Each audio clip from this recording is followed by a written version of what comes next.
16 years में शादी मेरी तय हुई। तो सबसे पहले तो मैं अपने घर से ही भाग गई थी अपनी सिस्टर के यहाँ पे, क्योंकि मैं अपनी पढ़ाई पूरा करना चाहती थी और मुझे लंदन से स्कॉलरशिप मिली थी। उस वक्त बहुत ज़्यादा बड़ा ड्रीम था लंदन जाना यानी मेरे लिए, लेकिन वो हो नहीं पाया। सितंबर 2000 में मेरी शादी हुई थी। मैं वालकेश्वर चौपाटी में पली बड़ी हूँ और जैसा कि लोग बोलते हैं सोबो गर्ल्स, जो हमारा जो कल्चर था वो बहुत ही अलग था और हम लोग बहुत ओपन माइंडेड थे, ब्रॉड माइंडेड थे। ऑल्दो मेरी मॉम बहुत कंजर्वेटिव थी। यहाँ आना यानी एकदम ऑपोजिट फ्लिप हो गया, लाइफ का पूरा लाइफस्टाइल ही पूरा फ्लिप हो गया। बिकॉज मैंने कभी जो लैंग्वेज यहाँ की थी स्टार्टिंग में, जो बिहेवियर था, तो मैं फर्स्ट टाइम बहुत डर गई थी। उसके बाद मैं गई, उतरी ही नहीं नीचे। वो कहते हैं ना, लाइफ एडजस्ट करना पड़ता है। पहले ही लड़की को सिखा दिया जाता है कि अगर आपकी शादी हो रही है तो आपको एडजस्ट करना पड़ेगा। तो लाइफ पूरी एक रोलर कोस्टर हो गई थी कि आप जहाँ से आते हो और एकदम पूरा परिवर्तन हो जाता है आपका लाइफ। मेरे हस्बैंड इंटरनेशनल काम करते थे, बाहर से सामान लाना, यहाँ पे बेचना। बट एक सडन एक यहाँ के मॉल में आग लग गई थी जिसमें 35 लाख का उनका इन्वेस्टमेंट था, जिसकी वजह से हम डेब्ट में आ गए और घर वगैरह हमारे को बेचना पड़ा। यही एक दिमाग में प्रेशर जो उनके हावी हो गया था, जो उनको खुद को नहीं पता चला। और मेरा छोटा बाबा जो है जैद, वो 11 मंथ्स का था और उनको स्ट्रोक हुआ। तो स्ट्रोक हुआ तो जैसे होता है कि कोई वक्त पे साथ नहीं होता है, तो बहुत स्ट्रगल हुआ। 1-2 बार खड़े थे क्योंकि हमने बॉम्बे हॉस्पिटल में उनको एडमिट किया और उस वक्त इंजेक्शंस 8000 पर इंजेक्शंस थी, जो मैं अफोर्ड नहीं कर पा रही थी। डॉक्टर ने बोला कि अब वो कभी कोई भी हार्ड वर्क नहीं कर पाएंगे या कोई प्रेशर उनको नहीं दिया जाएगा, या इज जस्ट लाइक फ्रेजाइल। हमारे को घर का फिर प्रॉब्लम स्टार्ट हो गया, शेल्टर का, बहुत सारी चीज़ें होने लगी, तो वो कंटिन्यूटी नहीं हो पाई मेडिसिन की। उसकी वजह से, वो ब्रेक की वजह से, वो एक क्लॉट रह गया उनके दिमाग में। मैं अपने फादर पे ही डिपेंड थी, तो मुझे बाहर निकलना पड़ा कपड़े बेचने। उस वक्त ऑनलाइन नहीं था, उस वक्त घर घर जाके बेचना पड़ता था। तो रेंट पे करना, ये सब अरेंज करना, और बच्चों का खाना पीना, हमारा खाना पीना, मेडिसिन वगैरह हेल्प के लिए और बेसिक नीड्स के लिए मुझे बहुत भागदौड़ करना पड़ा। जहाँ पे लिफ्ट नहीं थी और 6 माले पे मतलब चढ़ना उतरना पड़ता था, वहाँ पे हमने घर लिया। प्लस एक वक्त ऐसा आया कि कुछ हमारा डिले हो गया या हम दे नहीं सके, तो उन्होंने हमको इमीडिएट वहाँ पे मेरे 2 बच्चों के साथ घर खाली कराया।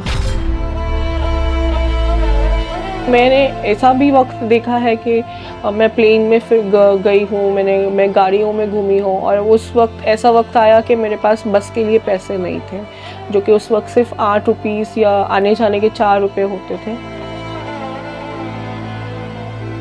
फिर कोविड आ गया 2020 में, और जब थोड़ा हालात सुधर रहे थे, मतलब उनके हेल्थ इश्यूज थोड़े अच्छे हो रहे थे, वो चलना स्टार्ट हो रहे थे, मेडिसिन वगैरह लेने जा रहे थे, तो सडनली कहीं पे गिर गए। वो इतने तकलीफ़ में आ गए, मतलब उस वक्त ऐसा हो गया कि वो सेमी कोमा में चले गए, और उस वक्त ऑक्सीजन की बहुत ज़रूरत थी, जो कि अवेलेबल नहीं था। मुझे 6 माला से उनको लेके जाना आना पड़ता था। 6 माले से उतारना, एम्बुलेंस में लेके जाना, ये बहुत बड़ी परेशानी हो रही थी। उस वक्त कोई साथ नहीं दे रहा था। तो जो 2 एम्बुलेंस के बंदे होते थे और मैं एक होती थी, जो मैं कंधे पे खींच के लेके जाती थी। 6 माला आप सोचिए, चढ़ना उतरना विदाउट लिफ्ट। डॉक्टर बोलते थे बेड नहीं, आप वापस चले जाओ, फिर वापस 6 माला लेके आना।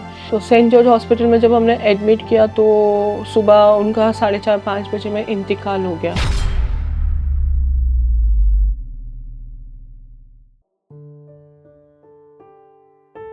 उस वक्त कोविड की जो डेड बॉडीज़ थी वो जला रहे थे। उस वक्त मुस्लिम्स को दफन करने का अलाउड नहीं था। बीइंग अ वाइफ, जो आप देखते हो कि आपके हस्बैंड का जो लास्ट रिचुअल, हर कोई भी धर्म का हो या कोई भी उसका हो, उसके अपने अपने रिचुअल्स होते। उसको लास्ट राइट्स या लास्ट फेयरवेल वो ऐसा चाहता है कि उसको सुकून से उसको भेजे। तो मेरे लिए वो बहुत तकलीफ़ वाली बात थी। लेकिन उस वक्त हमारे को वो बंदे ने बोला कि आप इतने पैसे दोगे तो हम आपको ये देंगे दफन करने के लिए। उस वक्त तो मेरे पास 1 रुपया नहीं था, और जो हॉस्पिटल में मेरे हस्बैंड का इंतकाल हुआ, वो हॉस्पिटल में जो फ्रीज़र था वो फ्रीज़र ख़राब हो चुका था, और मैं खुद देख रही थी वहाँ से पानी आ रहा था, स्मेल हो रही थी। मैं अपने हस्बैंड को उस चीज़ में नहीं छोड़ना चाहती थी। मैंने जैसे तैसे वो पैसे जमा किए, वो बंदे को पहुंचाए, और मैं कोविड प्रोटोकॉल के हिसाब से उनको लेके गई। तो ये सब देखना, संभालना, आना, तो मैं बहुत बुरे पैनिक अटैक्स में चली गई थी, जो मुझे समझ में ही नहीं आता था। वो जो एम्बुलेंस का जाना आना, वो मैं एकदम घबरा जाती थी, डर जाती थी। हमारे दरवाजे के बाहर कचरा फेंकना चालू किया, मेरे बच्चे को मारना चाहिए कि तेरे बाप कोविड में मर गया तो तू हमारे साथ मत बैठो। तो ये पढ़े लिखे, ये जो बोलते हैं ना मोहब्बत वाले लोग, ये सारे यही लोग थे जो कल तक हमारे को इतना प्यार से, इतना खुलूस से, इतना दिल से हमारे से मिलते थे। और सबसे बड़ी बात, हमारे अपने रिश्तेदारों ने, जो उनकी खुद की अपनी फैमिली थी, उन्होंने बोला कि आज के बाद हमारा आपका कोई रिश्ता नहीं, आप हमारे यहाँ पे खड़े मत रहना। और उन्होंने हर जगह जाके बोला कि इसको हेल्प मत करना। आज भले ही हम लोग 2026 में हो, लेकिन आज भी विडो यानी बहुत बड़ा टैबू या एक बहुत बड़ा धब्बा देखा जाता है। तो ये बहुत सारे जो बोलते हैं स्ट्रॉन्ग वुमेन्स बोलते हैं, ये स्ट्रॉन्ग वुमेन्स उस वक्त है ना खुद ही उसको अजीब फील कराती है कि भाई ये तो विडो है, इसने ये कलर का क्यों पहना है, इसने ये ऑर्नामेंट्स क्यों पहना है। कोविड के बाद हमारा एक प्रोग्राम था वुमेन एम्पावरमेंट का, जिसमें हमने 2000 से ज़्यादा लड़कियों को एक प्रोस्टिट्यूशन रैकेट में से निकाला था, जिसमें 700 विडोज़ थी। तो उनको जब पूछा गया तो उन्होंने बोला कि हमको हेल्प के नाम पे हमको तो ये बोला जाता है कि वाई डोंट आप आओ हमारे साथ, ये करो, आप हमारे साथ रिलेशनशिप में रहो। शादी कोई नहीं करना चाहता, कोई इज्जत नहीं देना चाहता है, कोई इज्जत की रोटी नहीं देना चाहता। आज यानी अल्हम्दुलिल्लाह, आज मैं जो अपनी कम्युनिटी को बिलोंग करती हूँ, रिप्रेजेंट करती हूँ, तो मैं 40 कंट्रीज़ में रिप्रेजेंट करती हूँ एज अ वूमन। मैंने CPAA किया, that is cancer patient association aid. मैंने कैंसर पेशेंट के साथ काम किया है, और मैंने बहुत सारे NGOs का प्रोग्राम कोऑर्डिनेट किया है। मैंने वॉइस ओवर सीखा, तो ये सब छोटी छोटी चीज़ें मैंने सीखा, अपग्रेड किया अपने आप को, और उसको अपनी लाइफ में अप्लाई किया।